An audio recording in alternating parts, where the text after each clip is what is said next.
வணக்கம் சென்டம்பா வியூவர்ஸ், நான் உங்கள் கபிலன். நம்ம டெய்லியும் கரண்ட் அஃபேர்ஸ் பார்த்துட்ருக்கோம். 31 நம்ம சேர்த்து எடுக்க போகிறோம். எதனாலனா சண்டே, அதுவும் இல்லாமல் ரம்ஜான், ஓகேங்களா? அதில் ஹாலிடேஸுங்கிறதுனால நான் கரண்ட் அஃபேர்ஸ் கொடுக்கல.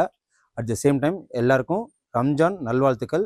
இந்த கரண்ட் அஃபேர்ஸ் கொடுக்க போகிறேன் இல்லைங்களா, அதனால் ரம்ஜான் நல்வாழ்த்துக்களை நான் சொல்லிக்கிறேன். ஓகே, எல்லோரும் நல்லா கொண்டாடிருப்பீங்கன்னு நான் நம்புகிறேன். இன்றைக்கி என்னென்ன கரண்ட் அஃபேர்ஸ் இருக்குது, நேஷனல் லெவலில், தமிழ்நாடு லெவலில் என்னென்ன இருக்குதுன்னு சொல்லிட்டு கண்டினியூஸாக பார்ப்போம். எல்லாம் எக்ஸாம் ஓரியன்டாக பார்க்க போகிறோம், ஓகேங்களா?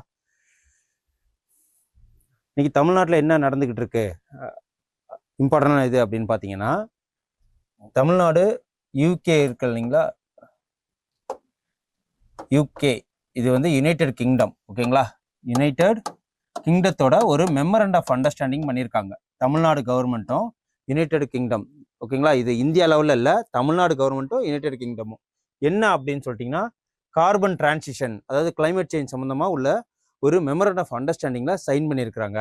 அது யார் எங்கே வந்து சைன், அந்த கிளைமேட் சேஞ்சை கண்ட்ரோல் பண்ணுறதுக்காக, அதாவது காலநிலை மாற்றத்தை அந்த சேஞ்ச் பண்ணும் அப்படிங்கிறதுக்காக யாரோட புரிந்துணர்வு ஒப்பந்தம் பண்ணியிருக்காங்கன்னா யூகேவோட. அது ஈரோடு, அந்த தூத்துக்குடி 2 இடத்துல இந்த கிளைமேட் சேஞ்ச் கான்ஃபரன்ஸ் நடக்க போகுது, ஓகேங்களா? இந்த கிளைமேட் சேஞ்சு அப்படின்னா என்ன அப்படின்னா, இவங்க இது வரைக்கும் என்னென்ன விஷயத்துலலாம் இவங்க பார்ட்டிசிபேட் பண்ணுறாங்க இந்த கிளைமேட் சேஞ்சு அப்படின்னா, 29th UN climate change conference எங்கே நடந்திருக்குன்னா பகு அண்ட் அஜர்பைஜான். இது 2025 நடந்திருக்கு. அதுக்கப்புறம் இப்போ ரீசெண்டாக கிளைமேட் சேஞ்ச் பெர்ஃபார்மன்ஸ் இண்டெக்ஸ்ன்னு சொல்லிட்டு ஒன்று வெளியிட்டிருக்காங்க. அதில் வந்து இந்தியா வந்து 10வது ரேங்க்ல இடம் பிடிச்சிருக்கு. அதுக்கப்புறம் கிளைமேட் சேஞ்ச் ரிஸ்க் இண்டெக்ஸ்ன்னு சொல்லிட்டு ஒன்று வெளியிட்டிருக்காங்க. அதுலேயும் 6வது பிளேஸ் வந்து இடம் பிடிச்சிருக்கு, ஓகேங்களா? இப்போ இந்த காலநிலை மாற்றம் அப்படின்னு சொல்லிட்டு உங்களை எவ்வாறு பாதிக்கிறதுன்னு சொல்லிட்டு ஒரு இது இருக்கு. ஏன்னா கிளைமேட் சேஞ்ச் பற்றி தான் நம்ம கிளாஸ் எடுக்க அந்த கரண்ட் அஃபேர்ஸ் இருக்குங்கிறதுனால இதை பற்றி நம்ம பார்ப்போம். இது என்ன அப்படின்னா, காலநிலை மாற்றம் எப்படி நம்மளை பாதிக்குதுன்னு பாருங்க. இது வந்து மேகமா, மழை முகில்கள், மேகம்னு வச்சுக்குவோம், ஓகே? இது மேகம். இது எப்படின்னா, இதுதான் ஃபுல்லாகவே வந்து பயோடைவர்சிட்டின்னு சொல்லுவோம். அதாவது லித்தோஸ்பியர், அதாவது நிலப்பகுதி, அதுக்கப்புறம் அட்மாஸ்பியர், அதுக்கப்புறம் வந்து ஹைட்ரோஸ்பியர், இந்த நீர் பகுதி, லேண்டு பகுதி, ஆகாய பகுதி, இது அனைத்தும் சேர்த்து ஒரு ஒருங்கிணைத்த பகுதி தான் இது. ஆறு இருக்கு, குளம் இருக்கு, ஓகேங்களா? இங்க சூரியன் மூலயமா என்ன பண்ணுது, நீர் வந்து ஆவியாகுது. எப்படிலாம் இங்கன்னா, இங்க குளம் மூலயமா நீர் வந்து மேலே போகுது, ஆறுல இருந்து நீர் மேலே போகுது. அதுக்கப்புறம் மழைனால மழை மூலயமா அது கீழே வருது. மேற்பரப்புல இங்க விழுந்த உடனே திருப்பி தரைக்கீழ் நீர், கிளை ஆறுகள், ஊடு விடுதல், மலைகள், காடுகள், மழை ஒடுங்குதல்னு சொல்லிட்டு இது இப்படி எல்லாத்தையுமே சேர்ந்து இந்த நீர்வட்டத்துல எப்படி வந்து கிளைமேட் சேஞ்சு பாதிக்கப்படுது அப்படிங்கிறதா இது ஒரு சின்ன ஒரு புரிதலுக்காக உள்ள படம் தான், ஓகேங்களா? இதை காலநிலை மாற்றம் எந்த அளவுக்கு மாறி இருக்கு அப்படிங்கிறது. ஸோ இதுக்காக கிளைமேட் சேஞ்சுக்காக யூஎன் வந்து இவ்வளவு இனிஷியேட்டிவ் எடுத்து நமக்கு நாட்டில் இது இனிஷியேட்டிவ் எடுத்து அவங்க முன்னெடுத்து கொண்டு போயிட்டு இருக்காங்க, கிளைமேட் சேஞ்சை பாதிக்காத அளவுக்கு, ஓகேங்களா? அதுக்கப்புறம் நேஷனல் லெவலில் என்ன இருக்குன்னு பார்த்துருவோம். நேஷனல் லெவலில் யுனெஸ்கோட இது என்ன அப்படின்னா, United nation educational scientific cultural organisation சொல்லுவாங்க. இது ஒரு உலக அமைப்பு. WF ட்ரேடு, அதாவது இந்த WTF வேர்ல்ட் ட்ரேடு ஃபோரம் சொல்லுவாங்க. அதுக்கப்புறம் IMF சொல்லுவாங்க. அதுக்கப்புறம் வந்து வேர்ல்டு பேங்க் சொல்லுவாங்க. அதே மாதிரி இது வந்து உலக அமைப்பு, ஓகேங்களா? மெமரண்ட் ஆஃப் அண்டர்ஸ்டாண்டிங் யாரோடனா, இது வந்து ஹிமாச்சல பிரதேசோட, நம்ம எப்படி யூகேவோட தமிழ்நாடு பண்ணிச்சோ இவங்க ஹிமாச்சல பிரதேசோட பண்ணியிருக்காங்க. என்ன பண்ணியிருக்காங்க அப்படின்னா இவங்க அந்த இது இருக்கு இல்லைங்களா, UNESCO natural and UNESCO United nation education scientific cultural organisation, அவங்க ஹிமாச்சல பிரதேசோட புரிந்துணர்வு ஒப்பந்தம் பண்ணி அவங்க இந்த ஹெரிட்டேஜ் எல்லாம் பாதுகாக்கிறதா இவங்க ஒரு புரிதல் ஒப்பந்தம் பண்ணியிருக்காங்க.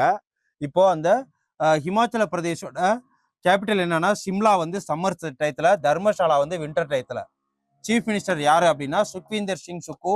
இப்போ இதுல வந்து யார் ஆட்சி பண்ணிட்டு இருக்காங்கன்னா காங்கிரஸ். நம்ம என்ன நினைச்சிருப்போம், பிஜேபி நினைச்சிருப்போம், காங்கிரஸ். அதுக்கப்புறம் கவர்னர் யார் இருக்காங்கன்னா ஷிவ் பிரதாப் சுக்லா அப்படிங்கிறவங்க இதோட கவர்னரா இருக்காங்க, ஓகேங்களா? இப்போ 16 நவம்பர் 1945 இந்த யுனெஸ்கோ டேவா, நம்ம யுனெஸ்கோ வந்து ஆரம்பிச்சது 1945 16 நவம்பர்ல ஆரம்பிச்சாங்க. அதை தான் நம்ம யுனெஸ்கோ டேவா நம்ம கொண்டாடிட்டு இருக்கோம், ஓகேங்களா? இதுல தமிழ்நாட்டில் மட்டும் எத்தனை யுனெஸ்கோ வேர்ல்டு ஹெரிட்டேஜ் சைட் இருக்குன்னா 4 இருக்கு. அது என்ன அப்படின்னா great living Chola temples, the group of monuments at Mahabalipuram, அப்புறம் இந்த நீல்கிரி மவுண்டைன் ரயில்வே. ஓகேங்களா, ஊட்டிக்கு போகிற அந்த ரயில்வே இருக்கு இல்லைங்களா, அதே மகாபலிபுரத்தில் இதுக்கு சோலா டெம்பிள்ஸ், அதில் இருக்க அந்த ஏனையும் அந்த சேர்த்து தான். அதுக்கப்புறம் இந்தியா லெவலில் எத்தனை இருக்குது அப்படின்னு பார்த்தீங்கன்னா 43 இப்போ வரைக்கும் உள்ளதில் 43 யுனெஸ்கோ வேர்ல்டு ஹெரிடேஜ் சைட்ஸ் இருக்குது. இது எதுக்கெல்லாம் கொடுப்பாங்க அப்படின்னா 35 வந்து கல்ச்சுரல் கேட்டகரியில் நமக்கு கொடுத்துருக்காங்க. 7 வந்து நேச்சுரல் சம்மந்தமாகப்பட்டது உள்ளது கொடுத்துருக்காங்க. ஓகேங்களா, இதோட ஹெட் குவார்டர்ஸ் எங்கே இருக்குது? யுனெஸ்கோட ஹெட் குவார்டர்ஸ்னா பாரிஸு, ஃப்ரான்ஸு. அதுக்கப்புறம் நேஷனல் கான்ஃபரன்ஸ் ஆன் என்விரான்மெண்ட் 2025 இது எங்கே நடக்குதுன்னா நியூ டெல்லியில் நடக்குது. நம்ம பிரசிடென்ட்டு அவங்க தான் வந்து இதை இனாகுரேட் பண்ணியிருக்காங்க. இதை யார் வந்து நடத்துறது அப்படின்னா நேஷனல் கிரீன் ட்ரிபியூனல் அப்படின்னு சொல்லிட்டு ஒரு தீர்ப்பாயம் இருக்குது. ஓகேங்களா, பசுமை தீர்ப்பாயம்னு சொல்லிட்டு அதோட ஹெட் குவார்டர்ஸ் எங்கே இருக்குன்னா சென்னையில் தான் இருக்குது. அவங்க என்ன பண்ணுவாங்க அப்படின்னா அவங்களோட பிரின்சிபலே என்னென்னா அவங்க 6 மாதத்துக்குள்ளே நீங்கள் என்விரான்மெண்ட்டை ஏதாவது பாதிக்கிற மாதிரி செஞ்சாலோ இல்லை ஏதோ ஒரு மாசுபடுத்தினாலோ நீங்கள் யாராவது வந்து நேஷனல் கிரீன் ட்ரிபியூனலில் போய் நீங்கள் கேஸ் ஃபைல் பண்ணால் அவங்க 6 மாதத்துக்குள்ளே அதுக்கு தண்டனை வழங்கி அதுக்கு மானிட்டரி சர்வீஸ் வாங்கி கொடுத்துருவாங்க. ஏன்னா இவங்களோட மெயின் நோக்கமே வந்து நிலத்தை பாதுகாக்கணும், என்விரான்மெண்ட் அதாவது சூழ்நிலையை பாதுகாக்கணும் அப்படிங்கிறத இவங்களோட மெயின் விஷயம். இவங்க இது தீர்ப்பை வழங்கி தண்டனை வாங்கி கொடுத்துருவாங்க. ஓகேங்களா, எங்கே நடந்திருக்கு? நியூ டெல்லியில் மார்ச் 29 to 30. இவங்களோட அப்ஜெக்டிவே என்னன்னா discuss environmental challenges and sustainable solution. ஓகேங்களா, அதுக்கப்புறம் என்விரான்மெண்டல் கன்சர்வேஷன், அதாவது பாதுகாக்கணும், சூழ்நிலைகளை பாதுகாக்கணும். அதுக்கப்புறம் among the stack holders. Okay, அதுக்கப்புறம் பிரசாந்த் பிரகார் வார்ஃபேர் எக்ஸசைஸ்ன்னு சொல்லிட்டு ஒன்று நடக்குது. இது என்ன அப்படின்னா இந்த இந்தியாவுக்குள்ளேயே நேவி, ஆர்மி அண்டு ஏர்ஃபோர்ஸ் இவங்க 3 பேரும் சேர்ந்து இவங்க என்ன பண்ணுறாங்க, ஒரு அதாவது ஒத்திகை பார்க்குறாங்க, போருக்கு ஒத்திகை பார்க்குறாங்க. அதுக்கு பேர் தான் பிரசாந்த் பிரகார் வார்ஃபேர் எக்ஸசைஸ்ன்னு சொல்லுவாங்க. அந்த இது வந்து எங்கே நடந்திருக்குன்னா இந்த ஃபோட்டோவில் பாருங்கள், அனைத்து வித ஆர்மி, நேவி அண்ட் ஏர்ஃபோர்ஸை சேர்ந்த உயரதிகாரிகள் அனைவருமே வந்து இதில் பங்கு பெற்றிருக்காங்க. இதில் இந்த எதுக்காக இந்த ஃபோரம் அதாவது வார்ஃபேர் அப்படின்னா operational readiness and integration across. ஓகேங்களா, ரெடியாக இருக்கணும், எந்த மாதிரி சுச்சுவேஷன்லையும் நம்ம போருக்கு ரெடியாக இருக்கணுங்கிறதுக்காக தான் இது. என்னென்னலாம் பண்ணுவாங்க அப்படின்னா சர்வேலன்ஸ், கண்காணிக்கிறது, கமாண்டு, அதுக்கப்புறம் கண்ட்ரோல் பண்ணுறது, அப்புறம் ஃபயர் பவர், இது எல்லாத்தையுமே செக் பண்ணி பார்ப்பாங்க, ஒத்திகை பார்ப்பாங்க. அதுதான் இது எங்கே நடந்ததுன்னா அருணாச்சல பிரதேசில் அந்த இது நடந்துச்சு. அதுக்கப்புறம் சயின்ஸ் அண்ட் டெக் நியூஸில் ஒன்று பார்ப்போம். என்னன்னா நேனோ டெக்னாலஜி சம்மந்தப்பட்டது. இது என்னன்னா இந்தியாவோட ஃபர்ஸ்ட் நேனோ டெக்னாலஜியோட எலக்ட்ரானிக் ரோட் ஷோ ஒன்று நடக்குது. ஓகேங்களா, எங்கே அப்படின்னா பெங்களூரில் இந்தியன் இன்ஸ்டியூட் ஆஃப் சயின்ஸில் நடக்குது. ஓகே, இதுதான் ஃபர்ஸ்ட் டைமு இந்தியாவில் நடக்கிறது. Conference of semiconductor ecosystem in India 2025. இதில் வந்து யாரெல்லாம் ஹோஸ்ட் பண்ணுறாங்கன்னு பாருங்கள். எல்லாமே மெய்டி, அப்புறம் வந்து இன்ஃபர்மேஷன் டெக்னாலஜி, அதுக்கப்புறம் வந்து இந்தியாவோட ஐஐடி, முன்னணி ஐஐடி காலேஜஸ் எல்லாமே சேர்ந்து தான் பண்ணுறாங்க. அதுக்கப்புறம் ஐசா அண்ட் எலக்ட்ரியான்னு சொல்லிட்டு சில கம்பெனிஸும் இதில் பார்ட்டிசிபேட் பண்ணுறாங்க. இது என்னென்னு பார்ப்போம். இந்த இது என்னன்னா இந்தியன் இன்ஸ்டியூட் ஆஃப் பெங்களூரில் தான் இந்த ஃபோரம் நடக்குது. இது மெய்டியோட செக்ரட்டரி இதை இனாகிரேட் பண்ணியிருக்காரு. India first nano electronic road show இது. 7 காலேஜஸ்ஸு, ஸோ அப்புறம் 100 இன்டெலெக்சுவல் ப்ராப்பர்ட்டி ரைட்ஸ், அப்புறம் 50 டெக்னாலஜிஸு இதில் ஷோ பண்ணுறாங்க. ஷோ பண்ணி இந்த ஃபோரத்தை இன்னும் என்ஹான்ஸ் பண்ணிட்டு போகிறாங்க. அதுக்கப்புறம் இன்டர்நேஷ்னல் நியூஸு தெரிஞ்சிருக்கும். இது என்ன அப்படின்னா தாய்லாந்தில் எர்த்குவைக் வந்துச்சு இல்லைங்களா, மார்ச் 28 அது 7.7 ரிக்டர் அளவுகள், அதாவது மேக்னிடியூட்ல நிலநடுக்கம் நடந்திருக்கு. அதில் ஏகப்பட்ட உயிரிழப்புலாம் நடந்திருக்கு. அது எங்கெங்கெல்லாம் தாக்கத்தை உண்டாக்கி இருக்குங்கிறது தான் இது சொல்கிறேன். இது யாரெல்லாம் அஃபெக்டட் கண்ட்ரிஸ் அஃபெக்ட் ஆயிருக்காங்கன்னா பங்களாதேஷ், இந்தியா, லாவோஸ், மியான்மார், அப்புறம் தாய்லாந்து அண்டு சைனா.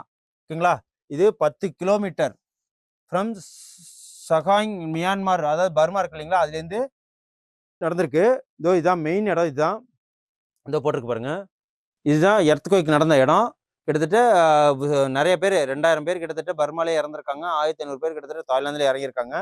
ஸோ இதை வந்து நம்ம இந்தியா சார்பில் என்ன ஆப்ரேஷன் இதில் சொல்லியிருக்காங்கன்னா பர்மாங்கிற பேரில், அதாவது பிரம்மா ஆப்ரேஷன் பிரம்மாங்கிற ஒரு இதில் டிசாஸ்டர் மேனேஜ்மெண்ட்டை நம்ம என்ன பண்ணியிருப்போம், சாப்பாடு வழங்குறது, துணிமணி கொடுக்கறது, அதுக்கப்புறம் வந்து அவங்களுக்கு பேசிக் நீட்ஸை அமைச்சு கொடுக்கறது, மெடிசின்ஸ் கொடுக்கறது, அவங்க இடர்பாடுகளை சிக்கியிருக்கவங்கள மீட் எடுக்கிறதுன்னு சொல்லிட்டு இந்த ஆப்ரேஷன் நம்ம இந்தியாவிலேருந்து பிரம்மாங்கிற பேரில் இந்த எர்த்குவைக் அந்த இடிபாடுகளில் சிக்கினவங்களை காப்பாற்றுறதுக்காக நம்ம மியான்மருக்கும் தாய்லாந்துக்கும் ஹெல்ப் பண்ணுற ஒரு ஆப்ரேஷன் பேர் தான் இந்த பிரம்மா.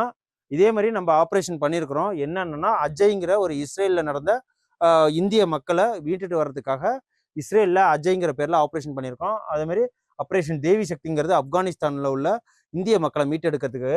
அதுக்கப்புறம் ஆப்ரேஷன் கங்காங்கிறது உக்ரைன் ரஷ்யா வாரில் அங்கே மெடிக்கல் ஸ்டூடெண்ட்ஸ்லாம் இருப்பாங்க இல்லைங்களா, இந்தியாவை சேர்ந்த மெடிக்கல் ஸ்டூடெண்ட்ஸ்லாம், அவங்களெல்லாம் தனி விமானம் மூலயமா மீட்டுட்டு வர்றதுக்கு தான் இந்த ஆப்ரேஷன் கங்காங்கிற ஒரு ஆப்ரேஷன் அமைச்சாங்க. அதுமாதிரி ஆப்ரேஷன் தோஸ்ட்னு சொல்லிட்டு ஒன்று 2023 அது என்னன்னா துர்க்கி அண்ட் சிரியாவில் எர்த்குவைக்கில் மாட்டினவங்களுக்கு பண்ணுறது தான் இந்த ஆப்ரேஷன் தோஸ்த். ஓகேங்களா, இதெல்லாம் கொஞ்சம் ஃபேக்ட்ஸு, இதெல்லாம் நோட் பண்ணி வச்சுக்கோங்க. அதுக்கப்புறம் global conference of air pollution and health, இது வந்து எங்கே நடக்குது அப்படின்னா 2 தடவை தான் நடந்திருக்கு. ஒன்று ஃபர்ஸ்ட் இப்போ கொலம்பியாவில் நடக்குது, இது 2வது மீட்டு. இது எங்கே நடக்குது அப்படின்னா கார்டிஜினா அப்படிங்கிற இடத்துல நடக்குது. இதுக்கு முன்னாடி எங்கே நடந்திருக்கு அப்படின்னா ஜெனீவாவில் நடந்திருக்கு. ஜெனீவா எங்கே, சுவிட்சர்லாந்தில் இருக்குது.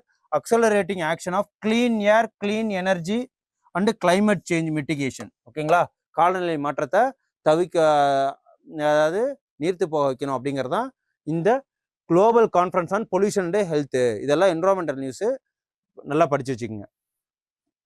அதுக்கப்புறம் டே என்ன, இதோட இம்பார்ட்டன்ஸ் டே என்ன அப்படின்னா Rajasthan day. Rajasthan day March 30. இது என்னன்னா கிரேட் ராஜஸ்தான் சொல்லுவாங்க. இது என்னன்னா ஜெய்ப்பூர், பைக்கானீர், ஜோத்பூர், ஜெய்சல்மார் இது அனைத்து சேர்த்தது தான் கிரேட்டர் ராஜஸ்தான் சொல்லுவாங்க. இவங்க இந்த ராஜஸ்தான் டேவை மார்ச் 30 கொண்டாடுறாங்க. அதுக்கப்புறம் ஸ்கீம்ஸ்ன்னு பார்த்தோன்னா ஆம்புலன்ஸ் சேவை. இது எப்போ ஆரம்பிக்கப்பட்டதுன்னா 15/9/2008 நம்ம இந்தியாவில் நம்ம டாக்டர் மு கருணாநிதி அவர்களால் இறந்து போனாங்க இல்லைங்களா, அவங்களால தொடங்கப்பட்டது ஆம்புலன்ஸ் சேவை. இது என்னன்னா 108ங்கிறது ஆம்புலன்ஸ்க்கு மட்டும், அது மெடிசனுக்கு மட்டும் கிடையாது, ஃபயருக்கும் அதான், எல்லாத்துக்கும் அதுதான். இந்த 108 எமர்ஜென்சி ஆம்புலன்ஸ் சர்வீஸ் தமிழ்நாட்டில் 24/7 சர்வீஸ் கொடுப்பாங்க. இது என்னென்னா dialling the medical, fire and crime emergency. ஏதாவது கிரைம் நடந்துச்சுனாலும் நீங்கள் 108 கூப்பிடலாம். இந்த எமர்ஜென்சி ரெஸ்பான்ஸ் சென்டர் இருக்கு இல்லைங்களா, இது என்னன்னா இஎம்டி அப்படின்னா மெடிக்கல் டெக்னீஷியன்ஸ், எப்பொழுதுமே எமர்ஜென்சி மெடிக்கல் டெக்னீஷியன்ஸ் இருப்பாங்க அண்ட் அதர் எமர்ஜென்சி பர்சனல்ஸ் இருப்பாங்க. இதுக்கு ஒரு ஆப் கூட வந்து தமிழ்நாட்டு கவர்மெண்ட்டை வெளியிட்டிருக்காங்க, அவசரம் 108 தமிழ்நாடு ஆப்னு சொல்லிட்டு. அதில் நீங்கள் அந்த ஆப்பில் நீங்கள் என்ரோல்மெண்ட் பண்ணிட்டு டவுன்லோட் பண்ணிவிட்டு நீங்கள் அதை பார்த்தீங்கன்னா, நீங்கள் சப்போஸ் 108 ஏதோ ஒரு எமர்ஜென்சிக்காக கூப்பிட்றீங்க அப்படின்னா அவங்க எங்கே வர்றாங்க அப்படின்னு சொல்லிட்டு ட்ராக் பண்ணுறதுக்கு நமக்கு ஹெல்ப்ஃபுல்லாக இருக்கும். ஏன்னா அதான் நம்ம கால் பண்ணால் தான் அரை மணி நேரம் ஆகுது, 1 மணி நேரம் ஆகுது இல்லைங்களா. இப்போ இந்த ஆப் மூலயமா நம்ம அவங்கள ஈஸியாக ட்ராக் பண்ணி நம்மளுக்கு கொண்டு வந்துடலாம். அதுதான் இந்த அவசர் 108 தமிழ்நாடு ஆப்புங்கிறது. இதுதான் இன்னைக்கு 30-31 கரண்ட் அஃபேர்ஸு. உங்களுக்கு எக்ஸாமுக்கு ரொம்ப ரொம்ப யூஸ்ஃபுல்லான பாயிண்ட்ஸ் தான் எடுத்து வந்திருக்கேன். நீங்கள் சப்ஸ்கிரைப் பண்ணிக்கங்க, லைக் பண்ணுங்கள். லைக்ஸ் போடுறது தான் எனக்கு இன்னும் கொஞ்சம் உந்துதலாக இருக்கும். நீங்கள் கமெண்ட் சொன்னீங்கன்னா நான் இன்னும் பாயிண்ட்ஸுக்கு சேர்க்கறதுக்கு, இப்படியே போகலாமா, பாயிண்ட்ஸ் சேர்க்கணுமா அப்படின்னு சொல்லிட்டு நீங்கள் கமெண்ட் பண்ணுங்கள்.